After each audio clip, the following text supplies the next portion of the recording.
तो नमस्कार दोस्तों, स्वागत है आपका अपने YouTube चैनल टेक्निकल टीओ में। मेरा नाम है अंशुल नामदेव और आज मैं आपके सामने जो हमारी ऑब्जेक्टिव की सीरीज जो चल रही थी उसका मैं यह तीसरा वीडियो लेकर आ रहा हूं।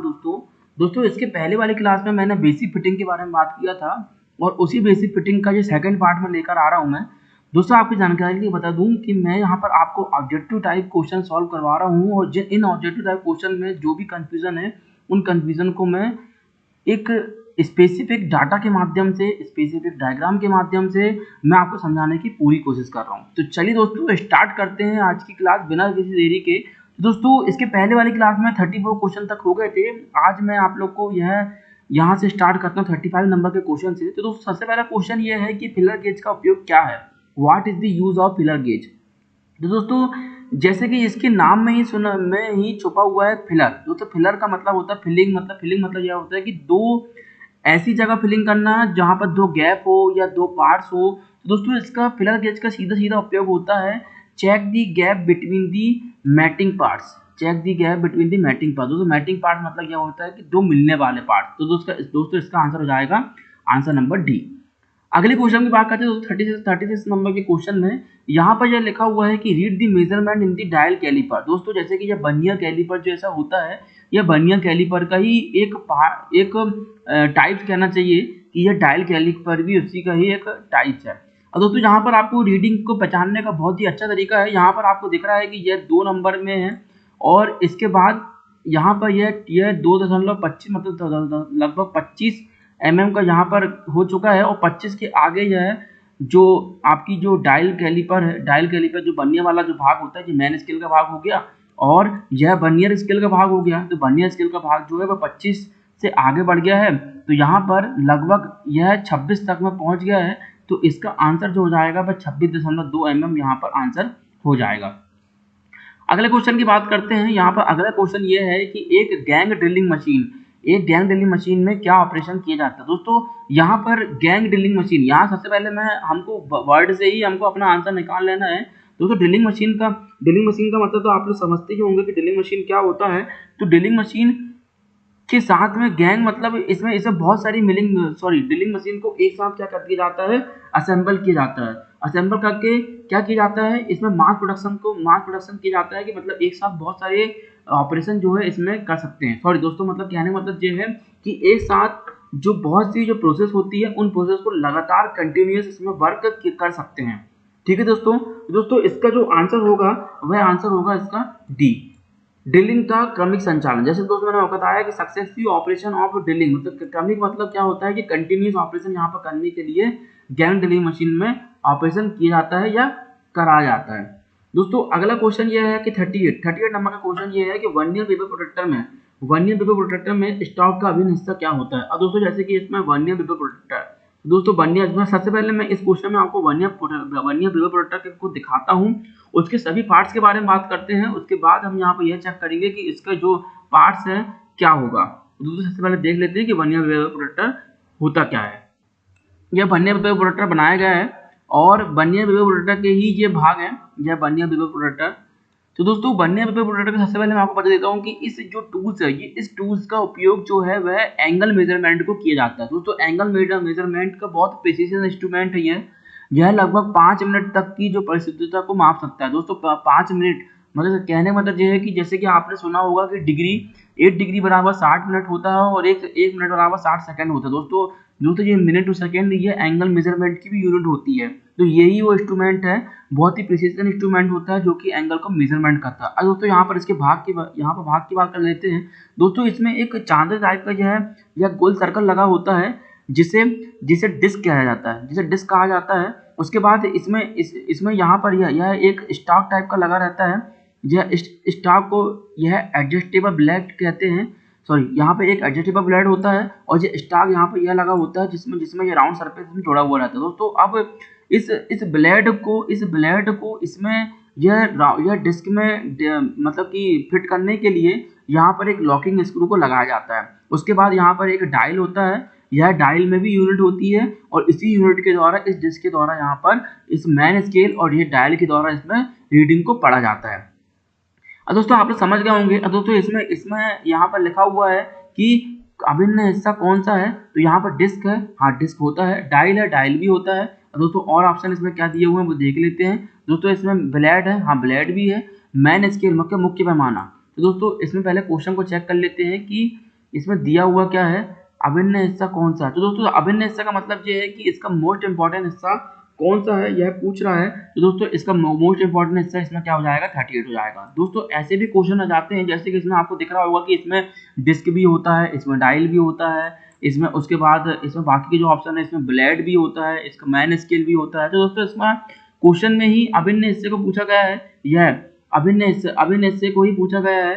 तो इसका अभिन्न हिस्सा क्या हो जाएगा दोस्तों, डायल हो जाएगा, क्योंकि डायल के द्वारा ही यहाँ पर हम डायल के द्वारा ही इसकी यूनिट को पढ़ पा रहे हैं। तो दोस्तों इस प्रकार से क्वेश्चन भी आ जाता है आपको कंफ्यूजन के लिए। दोस्तों आपको इन क्वेश्चन पर ध्यान देना है। अगले क्वेश्चन की तरफ बढ़ते हैं दोस्तों। अगला क्वेश्चन जो है वह 39 नंबर क्वेश्चन है। ये 39 नंबर के क्वेश्चन में दोस्तों यह पूछा गया है कि name of the parts mark at S of the file के एस के रूप में चिन्हित भाग का नाम बताइए। दोस्तों ये एस के रूप में चिन्हित भाग है, और दोस्तों इसके पहले वाली क्लास में ही हमने शायद ये क्वेश्चन को सॉल्व कर चुका है। इसे क्या कहा जाता है दोस्तों, इस एक्स वाले भाग को फेरोल कहा जाता है, यह हैंडल कहलाता है, इसे टोंग कहा जाता है। यह तो दोस्तों इसका क्या आंसर हो जाएगा, इसका आंसर हो जाएगा फेरोल, यह फेरोल है। आगे बात करते हैं दोस्तों। अब यहाँ पर यह पूछा गया है कि जॉब को फिनिश साइज के करीब पहुंचाने के लिए किस फाइल का उपयोग किया जाता है। दोस्तों जॉब को फिनिश साइज के करीब पहुंचाने के लिए किस फाइल का उपयोग किया जाता है। दोस्तों सबसे पहले हम एक काम करते हैं, हम फाइल के प्रकारों को देख लेते हैं, तो थोड़ा बहुत आपको इस क्वेश्चन को सॉल्व करने में उसको हेल्प हो जाएगी। तो दोस्तों यह कट ऑफ फाइल यहाँ पर दिया हुआ है, कि कौन कौन से कट होते हैं। तो दोस्तों यहाँ पर यह कट, जो सबसे पहले मैं बता देता हूँ कि कट होते क्या हैं। दोस्तों अब जैसे कि आपकी ये फाइल हो गई, इस फाइल के ऊपर यह बहुत सारे इस प्रकार से कट लगे हुए रहते हैं, क्योंकि दोस्तों यह मटेरियल को फिनिश करता है, मतलब लोहे के टुकड़े में इस फाइल को घिसा जाता है। तो दोस्तों जब हम मटेरियल को काटते हैं और उस काटने के बाद उस पर ऑपरेशन करते हैं, तो दोस्तों फाइल को निकालने के लिए, मतलब कि उसमें से मटेरियल को निकालने के लिए स्टार्टिंग में एक रफ फाइल का उपयोग किया जाता है, उसके बाद मास्टर फाइल का उपयोग किया जाता है।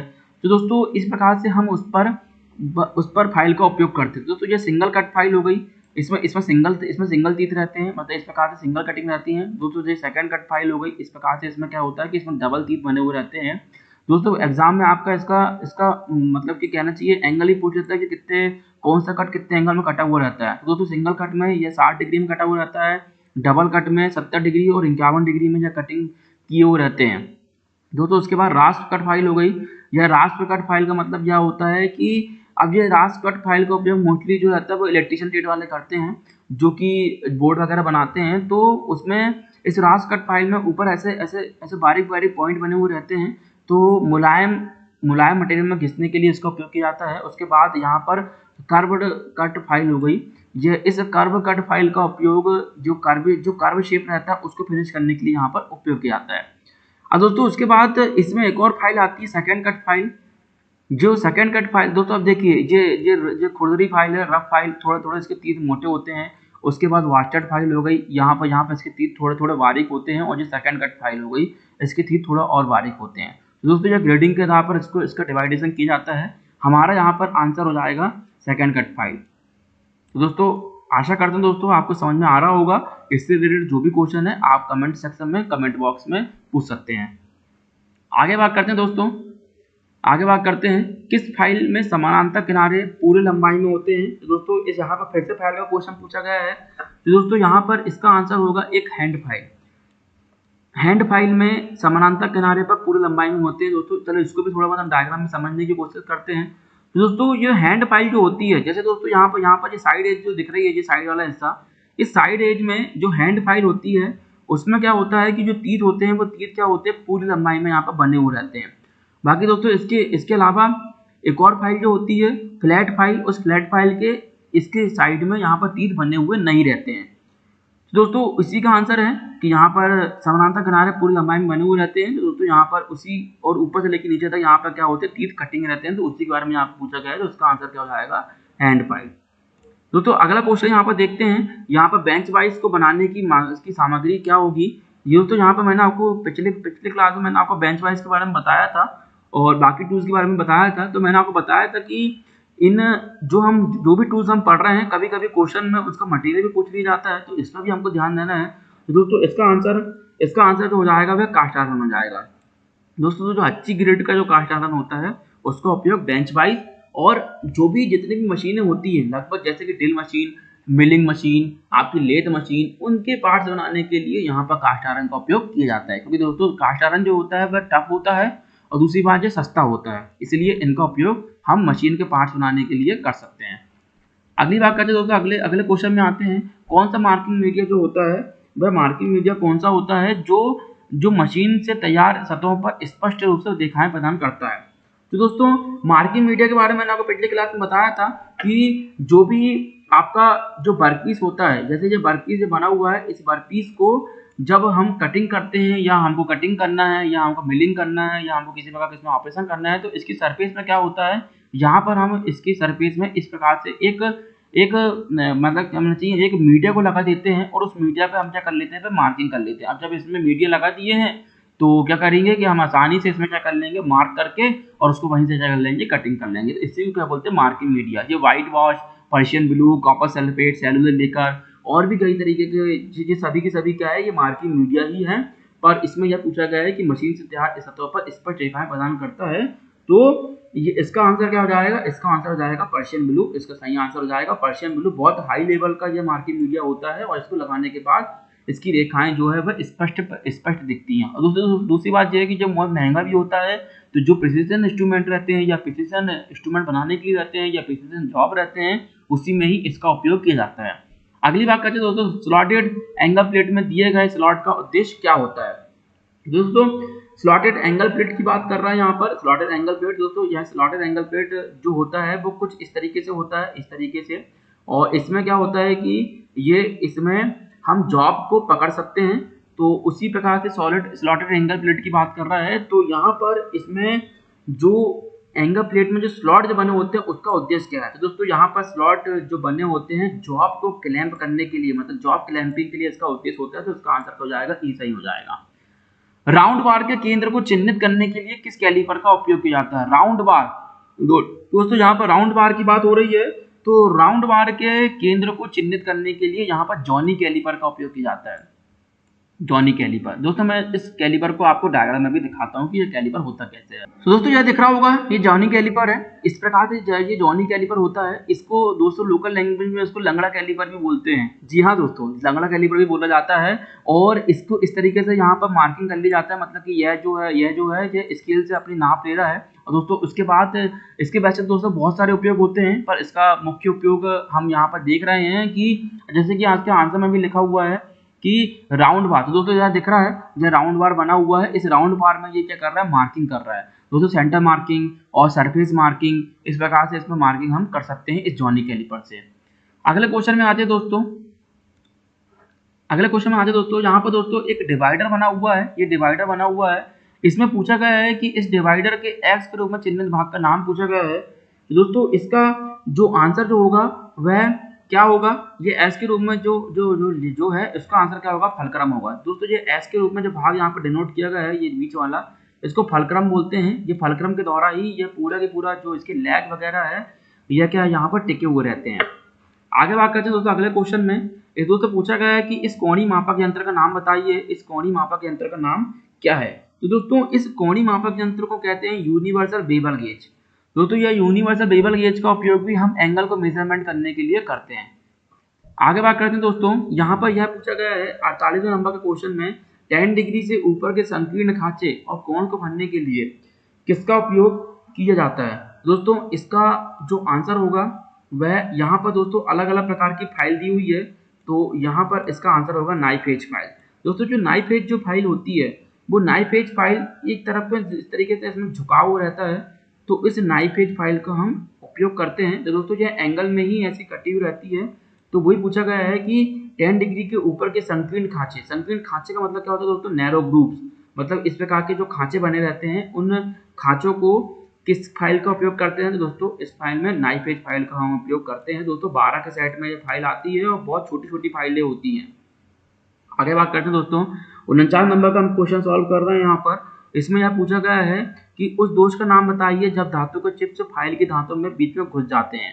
दोस्तों इसका जो होता है वह पिनिंग ऑफ फाइल, मतलब फाइल की पिनिंग कहते हैं। दोस्तों अब जैसे कि फाइल होती है, हम थोड़ी देर पहले देखे कि इस प्रकार से फाइल होती है और इसमें क्या होता है, इस प्रकार से तीर कटे रहते हैं। दोस्तों ये तीर इसकी सरफेस में कटे रहते हैं, मैं बाहर तक काट रहा हूँ। तो दोस्तों ये इस प्रकार से तीर कटे रहते हैं और इस प्रकार से क्या होता है, इसमें स्लॉटें बने जाते हैं। तो दोस्तों क्या होता है कि जब हम मटेरियल को इसमें घिसते हैं तो यहाँ पर क्या होता है, इसके बीच में जो स्लॉट बना हुआ रहता है उस स्लॉट में क्या होता है कि यहाँ पर जो मटेरियल रहता है वो फंसते जाता है। तो एक समय के बाद क्या होता है कि इस फाइल में जो फाइल जो होती है इस प्रकार से बोथरी हो जाती है। बोथरी मतलब ये है कि ये काम करना बंद कर देती है। उसके बाद फाइल काट के द्वारा क्या किया जाता है, साफ किया जाता है। तो दोस्तों वही पूछा गया है कि जब फाइल के दांतों में घुस जाते हैं, धातु घुस जाती है, तो उस दोष का नाम क्या है, तो उस दोष का नाम क्या होता है, पिनिंग ऑफ फाइल। अगली बात करते हैं दोस्तों, ऑयल ग्रुप्स को काटने के लिए किस छेनी का उपयोग किया जाता है। ऑयल ग्रुप्स को काटने के लिए किस छेनी का उपयोग किया जाता है, यह पूछा गया है। तो दोस्तों इसका जो आंसर होगा वह half round nose chisel, half round nose chisel. दोस्तों उस पिछली क्लास में मैंने आपको चीजल के लगभग सभी प्रकारों को दिखवाया था, तो उसी में ही एक चीजल होता है हाफ राउंड, मतलब इसका जो सामने की जो एज रहती है वो कैसी रहती है, हाफ राउंड शेप की होती है। दोस्तों उसके बाद अगला क्वेश्चन है 91 नंबर का हम क्वेश्चन सॉल्व कर रहे हैं। इस फाइल का नाम क्या है, तो इस फाइल का नाम पूछा गया है यहाँ पर। दोस्तों इस फाइल का नाम क्या होगा, तो इस फाइल का नाम क्या होगा, रिपलर फाइल, रिपलर फाइल। दोस्तों एक्चुअली में इन फाइल का उपयोग हम ज़्यादातर नहीं करते हैं, पर तो जिस फाइल का उपयोग हम लोग ज़्यादा नहीं करते हैं या जिस फाइल को हम लोग नहीं जानते हैं, अक्सर उन्हीं से रिलेटेड क्वेश्चन को यहाँ पर पूछ लिया जाता है। सेकेंडरी चीज़ दोस्तों, यदि आपने अभी तक मेरे चैनल को सब्सक्राइब नहीं किया है तो इस चैनल को सब्सक्राइब जरूर कर लें, क्योंकि इसी प्रकार से एजुकेशनल और इम्पोर्टेंट अपडेट को जॉब से रिलेटेड, चाहे एजुकेशन से रिलेटेड या व्यापम टीम से रिलेटेड हम लोग लेते आते रहते हैं। तो दोस्तों इस चैनल को सब्सक्राइब करें और यदि आपको ये वीडियो अच्छा लग रहा हो तो इस वीडियो को लाइक जरूर करें। और दोस्तों दूसरी बात, यदि आपने अभी तक मेरे टेक्निकल टीओ के एक टेलीग्राम चैनल को ज्वाइन नहीं किया है तो डिस्क्रिप्शन में आपको उसकी लिंक मिल जाएगी, तो उस डिस्क्रिप्शन के थ्रू आप उस चैनल को भी ज्वाइन कर लीजिए, क्योंकि इंपॉर्टेंट अपडेट, वीडियो अपडेट आपको वहीं से मिलते रहते हैं। दोस्तों यदि आपको किसी प्रकार का क्वेश्चन है तो आप इस वीडियो के डिस्क्रिप्शन में अपने क्वेश्चन पूछ सकते हैं और आप में से इंस्टाग्राम में भी जुड़ सकते हैं। इंस्टाग्राम आईडी भी आपको मेरे को इसी वीडियो के डिस्क्रिप्शन में आपको मिल जाएगी। आगे बढ़ते दोस्तों, अगले क्वेश्चन को देखते हैं। यहाँ पर 52 नंबर का क्वेश्चन हमको सॉल्व कर रहे हैं। तो दोस्तों यहाँ पर इस वाइज का नाम पूछा गया है। दोस्तों इसकी पिछले वाली क्लास में, लास्ट क्लास में मैंने आपको इस वाइज का नाम बताया था, इसके डायग्राम भी हमने देखे थे। तो दोस्तों इसका नाम क्या हो जाएगा, इसका नाम हो जाएगा पिन वाइज। दोस्तों यह जो है इसको क्या कहते हैं, इसको पिन वाइज कहते हैं। दोस्तों उसी क्लास में हमने पाइप वाइज भी देखे थे, हैंड वाइज भी देखे थे और मशीन वाइज भी देखे थे। दोस्तों क्लासों को आपको रेगुलर देखना है, तभी आपको कॉन्सेप्चुअल डाटा आपके दिमाग में फीड होगा। आगे बात करते हैं दोस्तों, हैवी ड्यूटी वर्क के लिए किस ग्राइंडिंग मशीन का उपयोग किया जाता है। तो दोस्तों हैवी ड्यूटी का मतलब यह होता है कि जब हम बड़े स्केल पर ग्राइंडिंग करते हैं या बड़े किसी हैवी मटेरियल पर हम ग्राइंडिंग करते हैं, तो उस हैवी ड्यूटी वर्क के लिए किस ग्राइंडिंग का उपयोग किया जाता है, यहाँ पर पूछा गया है। तो दोस्तों इसके लिए यहाँ पर पेडेस्टल ग्राइंडर का उपयोग हम किया जाता है। दोस्तों नॉर्मल जो ग्राइंडिंग मशीन होती है, जो वर्कशॉप में उपस्थित होती है छोटे साइज की, उसको बेंच ग्राइंडर कहते हैं। ये इसको बेंच पे फिट किया जाता है, इसलिए इसको बेंच ग्राइंडर कहते हैं। पोर्टेबल ग्राइंडर का उपयोग हम लोग कहाँ करते हैं, छोटी बड़ी मशीनें होती हैं, इस पोर्टेबल ग्राइंडर को कहीं भी आसानी से लाया ले जा सकता है, इसलिए इसको पोर्टेबल ग्राइंडर बोलते हैं। और उसका पेडेस्टल ग्राइंडर यह बहुत बड़े साइज का ग्राइंडर होता है, बड़े साइज की मशीनों पर फिट किया जाता है और इससे बड़े स्केल पर हम ग्राइंडिंग कर सकते हैं, बड़े साइज के मटेरियल पर ग्राइंडिंग कर सकते हैं।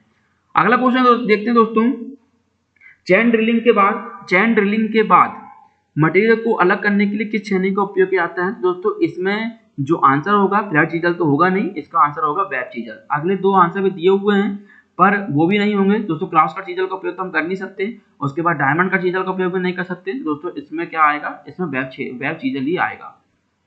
अगला क्वेश्चन देखते हैं दोस्तों, लकड़ी का काम करने वाले आरी के दांतों को तेज करने के लिए किस फाइल का उपयोग करते हैं। दोस्तों इसका आंसर क्या होगा, मिल सॉ फाइल। अगला क्वेश्चन देखते हैं दोस्तों, उसके बाद हथौड़े के वजन को कहाँ दर्शाया जाता है, हथौड़े का वजन को कहाँ दर्शाया जाता है। दोस्तों इसका आंसर क्या हो जाएगा, चीक। दोस्तों इसके पिछले वाली क्लास में मैंने आपको हथौड़े के सभी भागों के बारे में बताया था। तो जो हथौड़े का जो वेट होता है, उस वेट को स्टैम्प कहाँ लिखा जाता है, तो इसको चीक वाले भाग में इसको लिखा जाता है। अगला देखते दोस्तों, अगर चिपिंग करते समय छेनी का निकासी कोण अनुशंसित कोण से कम है तो क्या प्रभाव पड़ेगा। तो दोस्तों इसके लिए यह क्या होगा, इसका आंसर होगा ए, कटिंग एज घुस नहीं सकती, छेनी फिसल जाएगी। तो दोस्तों सीधी सी बात है, यदि चिपिंग करते समय जो छेनी है उसका यदि अगर मान लो रिकमेंडेड एंगल जो है वह कम है तो वहां पर क्या होगा, छेनी जो है वहां पर एंटर ही नहीं कर पाएगी। अगला क्वेश्चन दोस्तों 58 नंबर का 58 नंबर का क्वेश्चन है और आज की क्लास का ये लास्ट क्वेश्चन है दोस्तों। इसमें लिखा हुआ है कि name the property of metal to resist the effect tensile force without rupture. टूटे बिना तन्यता बलों के प्रभाव का विरोध करने वाली धातु की प्रॉपर्टी का नाम बताइए। यहाँ पर यह क्वेश्चन पूछा गया है दोस्तों, इसका क्या आंसर हो जाएगा, टेंसिटी। दोस्तों कहने का मतलब ये है कि यहाँ पर धातु के उस गुण का नाम पूछा गया है जो कि बिना टूटे टेंसाइल स्ट्रेंथ के प्रभाव का विरोध करती है। मतलब कि कहने का मतलब ये है कि ये बिना टूटे बहुत ज्यादा वर्क कर सकती है, तो उसे क्या कहते हैं, टेंसिटी कहते हैं। तो दोस्तों ये था हमारा आज का वीडियो। दोस्तों यदि आपको ये वीडियो अच्छे लग रहे हो तो इस वीडियो को लाइक करें और अपने दोस्तों के साथ शेयर करें और हमारे चैनल को सब्सक्राइब करें। तो दोस्तों मिलते हैं दोस्तों अगले वीडियो में। धन्यवाद।